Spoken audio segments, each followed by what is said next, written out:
नमस्कार, मैं रवीश कुमार। आखिर ऐसा क्यों होता है कि ईडी की टीम किसी बीजेपी के नेता और मंत्री के घर नहीं जाती है?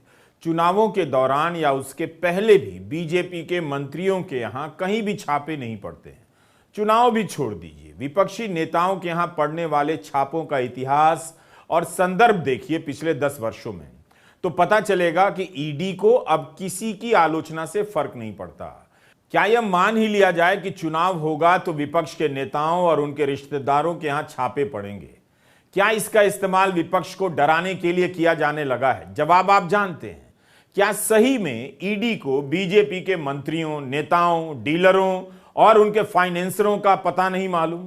क्या ऐसा हो गया है कि बीजेपी की तरफ के खड़े सारे लोग पाक साफ हो गए हैं, या उन्हें जांच से लेकर जांच एजेंसियों तक से संपूर्ण सुरक्षा की गारंटी दे दी गई है? आप जो मन में आए करते रहिए, छापा आपके यहां नहीं पड़ेगा। कांग्रेस पार्टी, उसके नेता कोई घबराने वाले नहीं है, चाहे वो कितना ही ईडी का दुरुपयोग करे। हमारे यहाँ जो टीडी दल आता है, उस सीटीडी जो पाकिस्तान का आता है ना, टीडी दल, वो फसलों चट कर जाता है।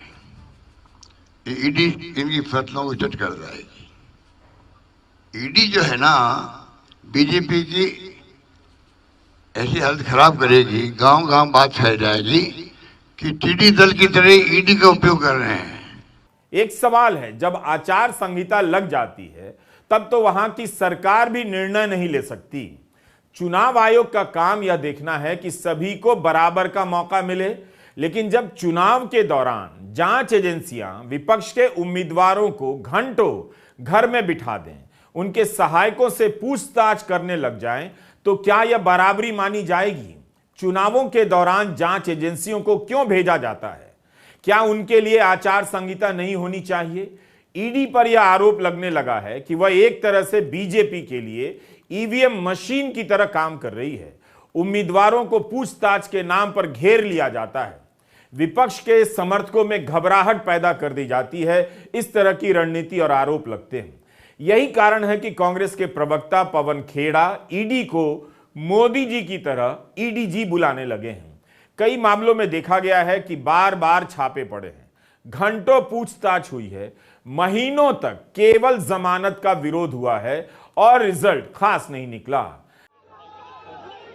राजस्थान में चुनाव के दौरान कांग्रेस अध्यक्ष के यहां छापा पड़ा, पूछताछ हुई, बीजेपी ने इसका स्वागत कर दिया। क्या इसलिए कि बीजेपी को कथित रूप से कहीं से यह भरोसा मिला हुआ है कि कुछ भी हो जाए, ईडी उसके नेताओं या मंत्रियों की फाइलें नहीं खोलेंगी, उनकी गाड़ियों की चेकिंग नहीं होगी? पेपर लीक के मामले में राजस्थान कांग्रेस अध्यक्ष गोविंद सिंह डोटासरा और विधायक ओम प्रकाश हुड्डा के यहां छापा पड़ गया। ईडी ने कांग्रेस नेता और मुख्यमंत्री के बेटे को पूछताछ के लिए बुलाया। हुड्डा निर्दलीय विधायक हैं, हाल ही में कांग्रेस में आए हैं और उनके यहां छापा पड़ गया। अगर वे बीजेपी में चले जाते तो क्या उनके यहां छापा पड़ता? एक तरह से जांच एजेंसियों को उतार कर क्या असंतुलन पैदा नहीं किया जा रहा है? राजस्थान में कई जगहों पर छापे पड़े हैं और पूछताछ हो रही है। कांग्रेस नेताओं के अलावा अशोक गहलोत के बेटे वैभव गहलोत को भी समन मिला है। इस समन में वैभव गहलोत को विदेशी मुद्रा प्रबंधन अधिनियम 1999 का जिक्र करते हुए दस्तावेजों के साथ पेश होने की बात कही गई है। वैभव ने कहा है कि मुझे पेश होने के लिए 24 घंटे का समय भी नहीं दिया गया। 12 साल पुराने झूठे आरोपों को उठाया गया, वह भी चुनावों की तारीख के ऐलान के बाद। सीएम अशोक गहलोत कह चुके हैं कि वैभव का कोई भी इंटरनेशनल बिजनेस नहीं है। क्या हो रहा है देश के? इसलिए हम कहे लोकतंत्र खतरे में, संविधान की धज्जियां उड़ रही है। आपके इशारे पे ईडी, इनकम टैक्स, सीबीआई नाच रही है। मैंने टाइम मांगा डायरेक्टर सीबीआई से, डायरेक्टर ईडी से, चेयरमैन सीबीडीटी से। मैं आऊं आपके बारे में, एक नागरिक भी हूं, मुख्यमंत्री हूं चुनावा, बताऊं मैं आपको आपकी स्थिति आज की तारीख में क्या बनी हुई है, क्या रहनी चाहिए। हमें गर्व होगा अगर आप फाइनेंशियल इरेगुलरिटीज को, अनियमितताओं को आप उनको रोक सको, क्राइम करने वालों को सजा दे सको, जेल भेजो उनको। हमें खुशी होगी, हम वेलकम करेंगे आपका। आप पॉलिटिकली हथियार बन गए हो 9 साल से, खाली विपक्षी पार्टियों के नेताओं में जाते हो, और नेता जब जाता बीजेपी ज्वाइन करता है तो दूसरा जुड़ जाता, वो वॉशिंग मशीन में जुड़ जाता है। पूरा देश देख रहा है क्या हो रहा है। अरे मोदी जी, आपको समझ में नहीं आ रही है, आपकी उल्टी गिनती शुरू हो गई है देश के अंदर। पेपर लीक के इस प्रकरण में ईडी के प्रवेश के बाद में इसके सरगना की गिरफ्तारी हुई, और सरगना की गिरफ्तारी के बाद में जिस तरह के तार जुड़ते हुए प्रतीत हुए, उनके चलते हुए ईडी ने जो हालिया कार्रवाई की है, उन कार्रवाइयों का परिणाम यह है कि आज सरकार बैकफुट पर है और बौखलाई हुई नजर आ रही है। लेकिन क्योंकि नरेंद्र मोदी जी की सरकार का यह संकल्प पहले दिन से है कि हम किसी भी सूरत में, किसी भी क्षेत्र में भ्रष्टाचार को बर्दाश्त नहीं करेंगे, और भ्रष्टाचार के प्रति जीरो टॉलरेंस की नीति अपनाते हुए हम इस दृष्टिकोण से आचरण और व्यवहार करेंगे। इस पेपर लीक के केस में एसओजी और एंटी करप्शन ब्यूरो, जो राजस्थान सरकार के मुखिया आदरणीय अशोक गहलोत साहब के अधीन काम करती हैं, गृह मंत्री होने के नाते और मुख्यमंत्री होने के नाते डायरेक्ट कंट्रोल एंड कमांड मुख्यमंत्री जी का है। जब मुख्यमंत्री स्वयं आगे चल करके इस तरह की क्लीन चिट अधिकारियों और नेताओं को दे रहे थे, तब कोई भी कार्रवाई निष्पक्ष रूप से इन एजेंसीज के द्वारा हो सकेगी, इसकी संभावनाएं राजस्थान के जनता के मन में समाप्त हो गई थी। वैभव गहलोत को बुलाने के लिए 12 साल पुराना मामला खोला जाता है। साफ नजर आता है कि चुनाव के समय डराने और उम्मीदवारों को घर में बिठाने के लिए यह सब किया जा रहा है। जब 12 साल तक कुछ नहीं हुआ तो चुनाव के बाद भी इस मामले में जांच हो सकती थी। कांग्रेस अध्यक्ष मल्लिकार्जुन खड़गे ने कहा कि चुनाव आते ही ईडी, सीबीआई, आईटी आदि भाजपा के असली पन्ना प्रमुख बन जाते हैं। भारत सरकार की जो एजेंसीज हैं, उन्होंने जो कार्रवाई करी है जयपुर में और अन्य शहरों के अंदर,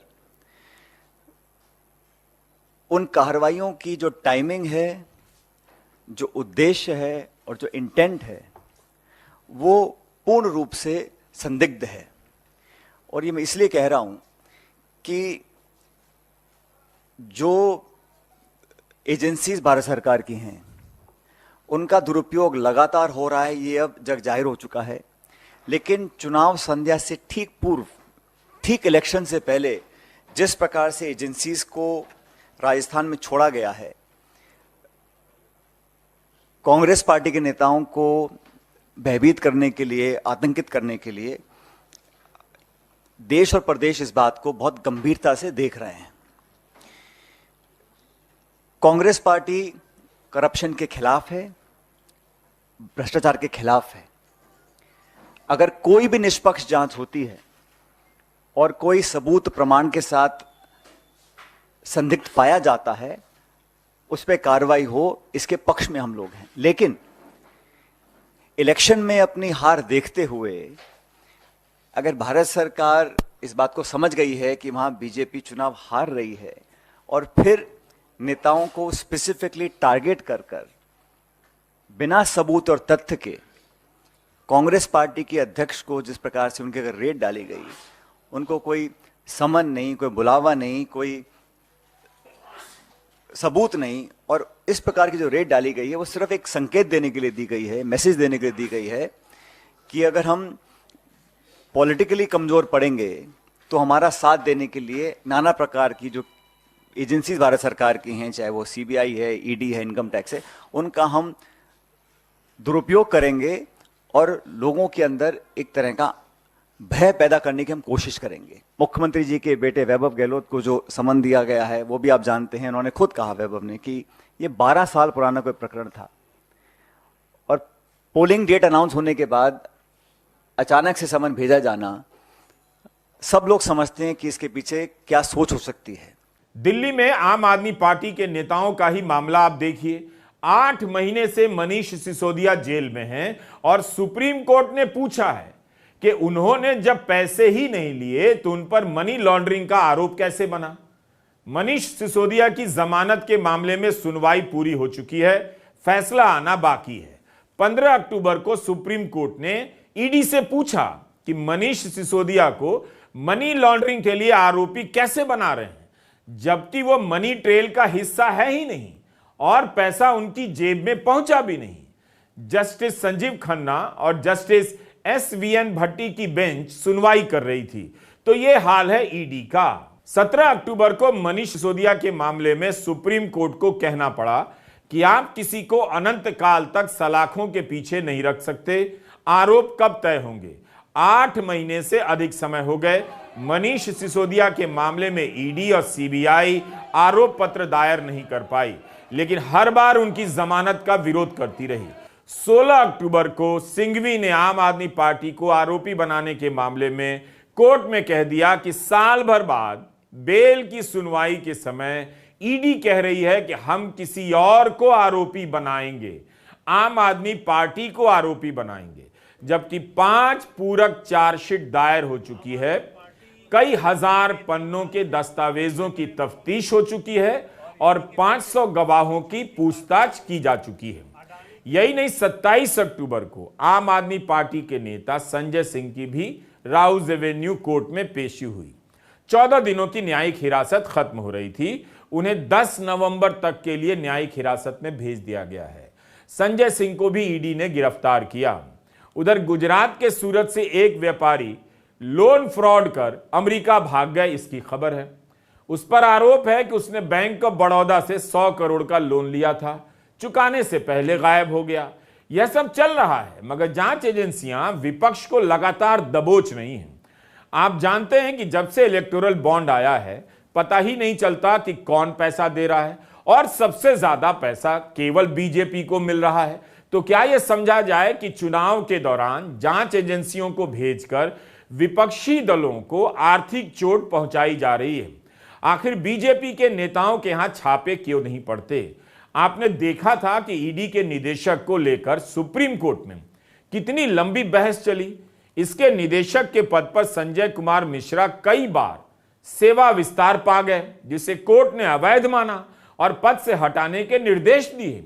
इन सब प्रकरणों से साफ है कि इस विभाग का किस तरह इस्तेमाल हो रहा है। विपक्ष अकारण आरोप नहीं लगा रहा। कई ऐसे नेता जिनके खिलाफ ईडी की जांच चल रही होती है, वो जब बीजेपी में चले जाते हैं तब सुनाई भी नहीं देता कि उसका क्या हुआ, छापे भी नहीं पड़ते। महाराष्ट्र में आप ऐसा देख चुके हैं। बंगाल में भी ईडी के छापे पड़ते रहते हैं। मध्य प्रदेश या जहां भी बीजेपी की सरकार है, क्या कभी उनके मंत्रियों के यहां छापे पड़े हैं? पश्चिम बंगाल के एक मंत्री को गिरफ्तार कर लिया गया है। ममता बनर्जी महालया और जगद्धात्री पूजा के बीच राजनीतिक काम नहीं करती, मगर उनके मंत्री ज्योति प्रिया मलिक के घर छापा पड़ा ईडी का तो उन्हें प्रेस कॉन्फ्रेंस करनी पड़ी। ममता बनर्जी ने ईडी और भाजपा को चेतावनी दी है कि ईडी के उत्पीड़न के कारण अगर मलिक को कुछ भी हुआ तो FIR करेंगी। मलिक कुछ समय से बीमार चल रहे हैं। ममता बनर्जी ने कहा कि मैं प्रेस से बात करने आई हूं क्योंकि सारी सीमाएं पार हो चुकी हैं। আজকে আপনারা সকলেই জানেন জেলায় জেলায় পুজো কার্নিভেল, জেলার সব নেতা মন্ত্রীরা ব্যস্ত। আগামীকালও আছে পুজোর কার্নিভেল কলকাতায়। আজ ভোরবেলা থেকে লোকে বিজয়া দশমী করতে গেছে, গিয়ে দেখে বালুর ঘরে ইডি গিয়ে রেড করছে। তো সব মিনিস্টারদের বাড়ি গিয়ে যদি রেড করে তোর গভর্নমেন্টটা বাকি থাকলো কি? যদি বিজেপি মনে করে এইভাবে কোনো সবার মুখ বন্ধ করা যাবে, this is a dirty game and they are the pathological liar. Supreme Court also said that there must be some proper evidence. Without investigation you cannot behave like this. Every morning you are raided the houses of the ministers, the leaders, the close people, not only Bengal, in everywhere in the country. মানে যা ইচ্ছে তাই করে যাচ্ছে। আমার question, একটাও কি BJP নেতাদের বাড়ি রেড হয়েছে? विपक्ष बार बार ईडी को लेकर सवाल उठा रहा है, लेकिन अभी तक ऐसा नहीं हुआ कि दिखाने के लिए ही सही ईडी के अधिकारी शिवराज सिंह चौहान के घर छापे मारने पहुंच जाएं, उनके परिवार और उनका फोन जब्त कर लें, गृहमंत्री नरोत्तम मिश्रा के यहां छापा मारने पहुंच जाएं, उनके फोन और उनके सहयोगियों के फोन जब्त कर लें। इस चुनाव के दौरान फिर वो चुनाव कैसे लड़ेंगे? इन्हीं सब कारणों से यह आरोप लगता है कि ईडी की तरफ से ऐसा प्रतीत होता है कि बीजेपी को गारंटी दे दी गई है, उनकी फाइल नहीं खुलेगी। यह सब तब है जब इसी साल मई में सुप्रीम कोर्ट को कहना पड़ा कि ईडी भय का माहौल ना बनाए। छत्तीसगढ़ सरकार सुप्रीम कोर्ट चली गई है कि ईडी बदले की भावना से कार्रवाई कर रही है और मुख्यमंत्री भूपेश बघेल को फंसाना चाहती है। यही नहीं, कई राज्य मनी लॉन्ड्रिंग के प्रावधान को लेकर सुप्रीम कोर्ट में पहुंच गए हैं, जिस पर कोर्ट का फैसला आना बाकी है। 5 राज्यों में विधानसभा चुनाव हो रहे हैं।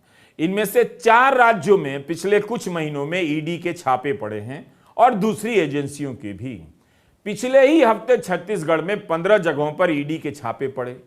ईडी को ही ईसी घोषित कर देना चाहिए।